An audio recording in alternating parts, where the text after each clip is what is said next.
Olá, estudante do 5º ano do ensino fundamental. Sou Mônica Couto, professora de Geografia. Como estamos construindo, ao longo do tempo da pandemia, os nossos estudos no componente curricular de Geografia, na aula de hoje vamos aprofundar um pouco mais sobre o nosso estado Minas Gerais. E na aula de hoje vamos falar especificamente de quais são os grupos étnicos, ou seja, quais são os povos que deram origem à população mineira da qual eu e você somos parte.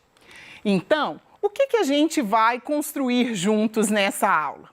Na aula de hoje, vamos conhecer o processo de formação do território de Minas Gerais, porque é muito difícil a gente conseguir separar o povo do seu lugar, o povo desse território onde ele se apropria e estabelece suas relações.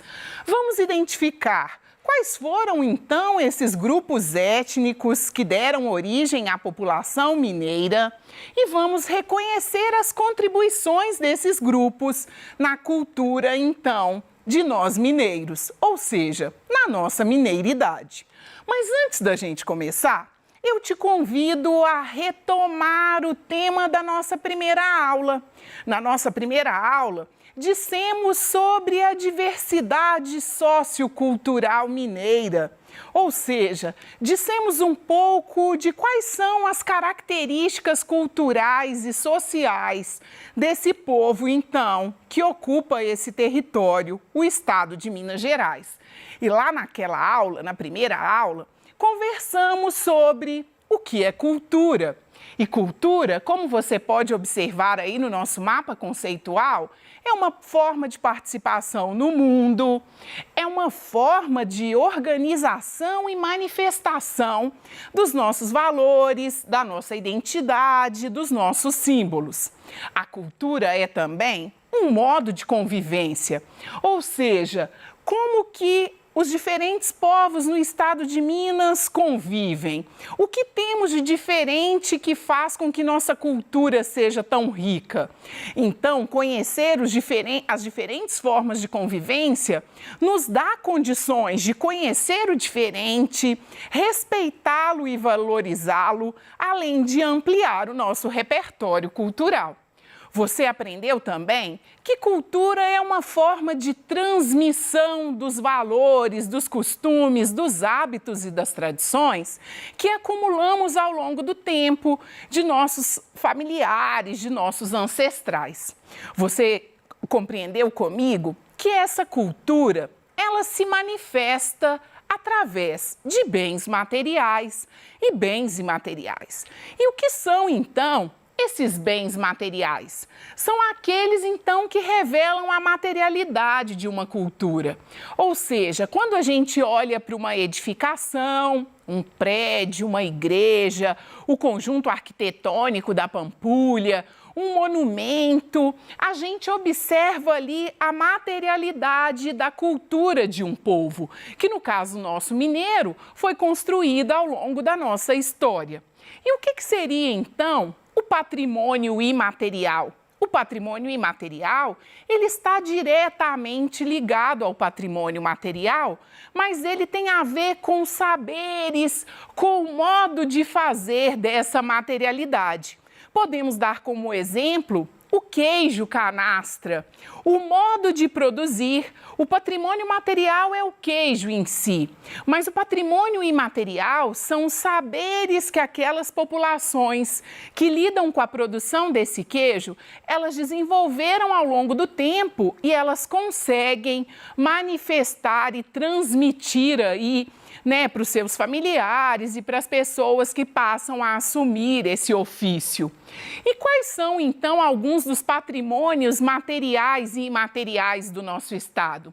Como patrimônio material, podemos citar os sítios arqueológicos, Gruta da Lapinha, Gruta de Maquiné, por exemplo, alguns espaços como lá os Profetas em Congonhas, do mestre Ataíde Aleijadinho, Podemos dizer do conjunto arquitetônico da Pampulha, podemos dizer da Maria Fumaça, que liga São João del Rei a a Tiradentes, né? Um outro patrimônio material. E os patrimônios imateriais? Dizemos dessa arte, desse saber em produzir o queijo canastra. Podemos dizer da arte da produção da viola e da forma como o mineiro toca esse instrumento musical. Podemos dizer das tradições religiosas, as folias de reis, por exemplo. E podemos dizer e classificar como patrimônio imaterial já reconhecido aí, inclusive os sons dos sinos, que emitem uma informação. Geralmente, nas cidades do interior, os sinos, eles simbolizam muito. A população, ela consegue ter o ouvido apurado para saber que o número de toques e a forma com que se toca há o desejo de produzir uma informação. Então, agora que já fizemos uma pequena retomada de tudo o que vimos naquela aula de diversidade, vamos então compreender quem são esses grupos étnicos que formam o povo mineiro? Mas antes disso, você deve estar se perguntando aí, e como é que o nosso território, esse espaço físico delimitado pelas fronteiras, chamado de Estado de Minas Gerais, foi organizado e foi formado? Então, é preciso a gente fazer uma incursão pela nossa história, pela história do Brasil. Minas Gerais nasce da descoberta do ouro. Então, como você já deve ter visto lá nas aulas de história, né? O Brasil, ele foi descoberto, e aí a gente pode pensar, ele foi colonizado, ele foi achado aí pelos portugueses e pelos espanhóis, o território americano. E ele foi dividido entre os dois países, né? Espanha e Portugal dividiram esse território, e Portugal ficou com uma estreita faixa do litoral, que você já deve ter ouvido falar das capitanias hereditárias. Então, Minas Gerais é um desses territórios que não aparecia na sua completude nessa primeira divisão. Mas as atividades econômicas, inclusive as bandeiras, né, ou seja, aquelas expedições que os bandeirantes paulistas e os portugueses realizavam para descobrir outras riquezas no território, fez com que se chegasse nesse território. Éramos formados, o território de Minas Gerais era compreendido pelo menos por 3 capitanias hereditárias. As maiores eram Espírito Santo e São Vicente. Então, a gente acabava sendo um território, uma grande capitania que se chamava São Paulo e Minas de Ouro. Lá em 1720, então, há o desmembramento dessa capitania e passa-se a chamar a capitania de Minas Gerais. Se a gente fizer uma conta, em 1720, a data do surgimento do nosso estado, você vai perceber que esse ano, Minas Gerais completa 300 anos de história enquanto estado. Então, aqui tem um mapa, né? Um mapa histórico, e aí a gente pode considerar esse mapa como um patrimônio material. Ele é uma das primeiras representações que a gente consegue consultar no Arquivo Público Mineiro. É possível ir presencialmente, mas encontra-se disponível. Então, aqui a gente tem um primeiro esboço de uma planta geral da capitania de Minas Gerais.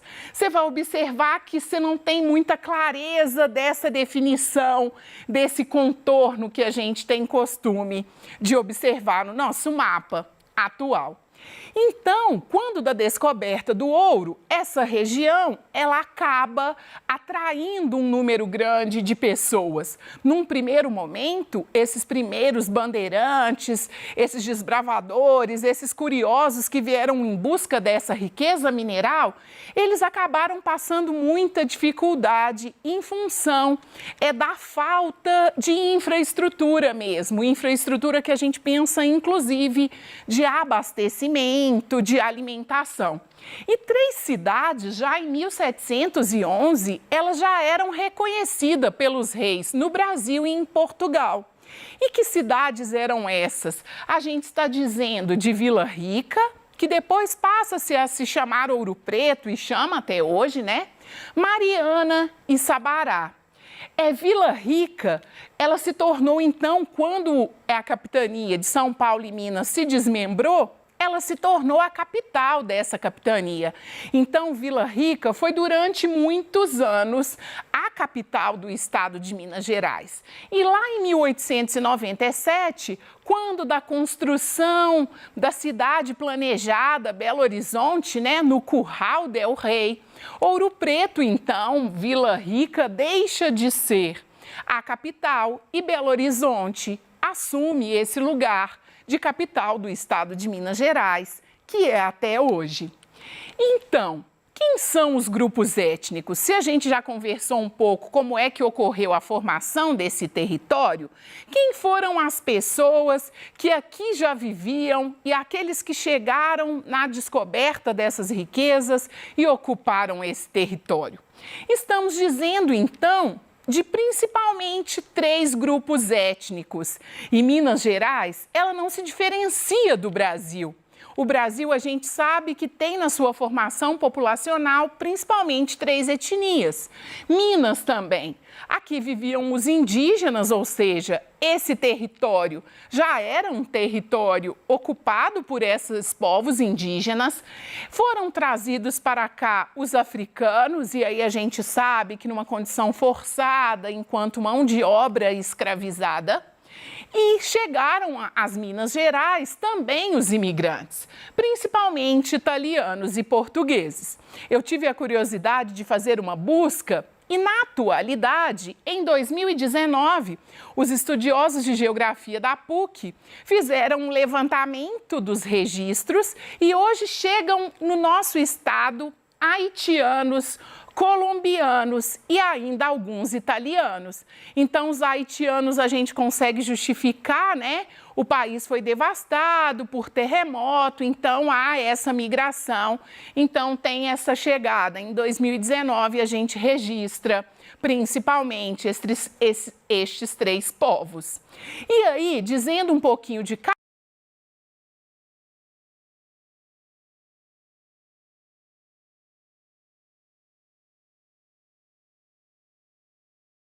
2017, no qual foi feito o levantamento de quais são os nossos povos indígenas. E aí, a gente tem 14 comunidades indígenas, povos indígenas em Minas Gerais. Se você se atentar aí no mapa, você vai perceber que os números eles se repetem. E que justificativa a gente tem para isso? Os povos indígenas, eles não ocupam apenas um município. Lembra que a lógica de ocupação do território, o modo de vida dos povos indígenas, não é esse modo de vida nosso, não indígenas, que tem essa lógica de fronteira, que tem essa lógica do rigor administrativo do território. Os povos indígenas, na verdade, eles precisam de um espaço muitas vezes maior para que a sua sobrevivência seja garantida. E vamos observar um exemplo? Os Chacriabá, por exemplo, marcados de número 12, eles aparecem em pelo menos 3 municípios do nosso estado: Cônego Marinho, Itacarambi e São João das Missões. Isso se repete com outros povos, os Pataxó, por exemplo, também os Krenak, 7 Salões. Então, essa diversidade aí dos povos no nosso território ainda é expressiva. E aqui eu trouxe uma matéria do jornal, né, que você está vendo aí de onde foi extraído, que diz sobre um povo indígena daqui do nosso território, Chucuru Cariri, e o cacique, ele deu uma entrevista e ele explicou um pouco como é que essa cultura indígena foi também influenciada pelos outros povos e pelos colonos, por aqueles que chegaram no seu território. E a imagem deve estar chamando a sua atenção porque esses índios moram em residências de alvenaria. E aí ele vai explicar, eles não moram em ocas pela ausência da matéria-prima, da palha para produzir essas ocas e também pela questão climática. O espaço é muito frio, é uma região mais fria do estado, né, onde as temperaturas são mais baixas, o que os obriga a morar em casas de alvenaria. Então, ele vai fazer muitas reflexões. Ele vai dizer que os povos indígenas, eles mantêm as suas tradições, a lógica da alimentação à base da mandioca, a lógica do artesanato, mas eles são limitados por essa ocupação do seu território, que muitas das vezes não permite mais o plantio da forma com que ele era feito. E aí, no estado de Minas, as nossas terras indígenas, elas têm diferentes características de regularização, né? A gente já tem áreas regulamentadas como aldeias indígenas, mas a gente ainda tem muitas áreas que buscam a sua legitimidade, lutam pelo seu direito de serem reconhecidas e não verem o seu território ser reduzido aí. E os povos africanos? Como a gente disse, né, eles foram trazidos também à força para o estado de Minas Gerais naquela condição, no contexto de um Brasil escravocrata, né? Um Brasil onde a mão de obra era uma mão de obra forçada. Essa população ela foi trazida sem direito de escolha. E aí é uma população que resistiu. E essa resistência, ela se apresenta na nossa cultura. Então, a religiosidade, as tradições, né, a música, a dança, os ritmos, eles estão presentes. Aqui, eu trouxe só uma reportagem, né, de 2018, aqui em Belo Horizonte, onde ocorreu uma exposição dos quilombos urbanos. Então, uma forma principal de resistência dos negros, no contexto ainda de escravidão, era a formação desses núcleos, os quilombos, o espaço da resistência, onde aqueles negros que conseguiam fugir se abrigavam. E desses quilombos, a gente tem vários ainda existentes no nosso estado. Então, aqui tem pelo menos 3 quilombos no estado de Minas Gerais, dentro aí do espaço urbano de Belo Horizonte. Só chamando a sua atenção na imagem, você tem aí a imagem de um baobá, uma árvore ancestral africana que mostra a força e a resistência desse povo. E o terceiro povo, os imigrantes, e aí eu chamo a sua atenção que o nosso estado foi um estado que recebeu um número grande de italianos em função, principalmente no final do século XIX, aí, justamente porque a Itália vivia problemas, a abolição da escravidão já havia ocorrido, era preciso mão de obra. Então, o governo mineiro, ele atrai mão de obra italiana. Sem contar aí os portugueses, né? E aqui vai um texto curto, não farei a leitura, né? Mas ele é um texto que traz a nossa diversidade. Ele diz das grandes celebridades mineiras, né? Juscelino Kubitschek, Tiradentes, Chico Xavier. E ele termina dizendo: vamos comemorar em 2020 o tricentenário, né? Os 300 anos de Minas, festejando aquilo que Minas tem de melhor, a sua gente. Eu, você, os seus familiares, os nossos familiares. Então, a sua tarefa vai ser conversar com um adulto aí da sua casa, pode ser seu avô, pode ser um vizinho, pode ser os seus próprios pais, para saber deles o que eles sabem dessa história de Minas, o que ao longo da história de vida deles ele escutou dos seus bisavós, por exemplo. E aí você vai procurar saber como é que era Minas, como é que era esse município onde você vive e busque fazer o registro disso de alguma forma. Pode ser por um desenho, pode ser por uma poesia, pode ser por uma frase. O importante é conhecermos o nosso lugar, o nosso território. Na aula de hoje, então, você viu aqui comigo que o estado de Minas Gerais teve a sua formação relacionada à descoberta de ouro e pedras preciosas, diamante. Que essa formação esteve associada à ocupação do território brasileiro por essas bandeiras, por essas entradas, essas expedições. Você percebeu que Minas Gerais, assim como o Brasil, tem uma diversidade étnica, ou seja, é uma mistura de diferentes povos indígenas que aqui viviam, africanos que para cá foram trazidos e os colonizadores aí que chegaram e vieram de outros lugares e depois outros povos. Estamos completando 300 anos de muita história, então eu te convido a observar a riqueza do nosso estado e divulgar essa riqueza. Até a próxima aula!